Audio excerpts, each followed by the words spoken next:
சபரிமலை பம்பா ஒரு கோர்வையான வரலாறு.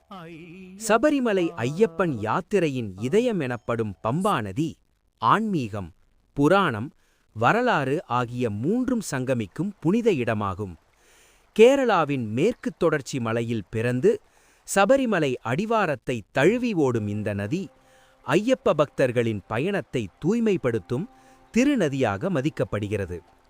புராணக் கதைகளின்படி பரசுராமர் தம் தாயான ரேணுகாதேவியின் துயரத்திற்கு பிராயச்சித்தமாக பம்பா நதியை உருவாக்கினார் என்பர். அதனால் பம்பை என்பது பாவங்களை போக்கும் நதி என்ற பொருளையும் பெற்றது. மற்றொரு மரபுக் கதையில் ஐயப்பன் தம் தந்தை பாண்டலம் மன்னன் இழந்த வளையலை தேடி வந்தபோது பம்பா கரையில் தங்கி தவம் செய்ததாக கூறப்படுகிறது. வரலாற்றில் பம்பா யாத்திரை தளமாக மாறியதற்கு காரணம் அதன் இயற்கை அமைப்பே. அடர்ந்த காடுகள், மலையிடையே ஓடும் தெளிந்த நீர், பாத யாத்திரைக்கு உடல் மன தூய்மை அளிக்கும் இடமாக அது விளங்கியது. காலப்போக்கில் பம்பா கணபதி ஆலயம், திருவாபரணம் வழிபாடு, ஆராட்டுச் சடங்குகள் போன்றவை உருவாகி பம்பா சபரிமலை யாத்திரையின் தவிர்க்க முடியாத அங்கமாகியது. இன்றும் பம்பா ஸ்நானம் செய்துதான் ஐயப்ப பக்தர்கள் மலையேறத் தொடங்குகிறார்கள்.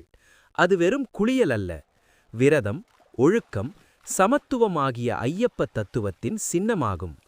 சாதி மத வேறுபாடின்றி அனைவரும் ஒரே நீரில் இறங்கும் அந்த தருணம் பம்பாவை ஐக்கியத்தின் நதியாக மாற்றுகிறது.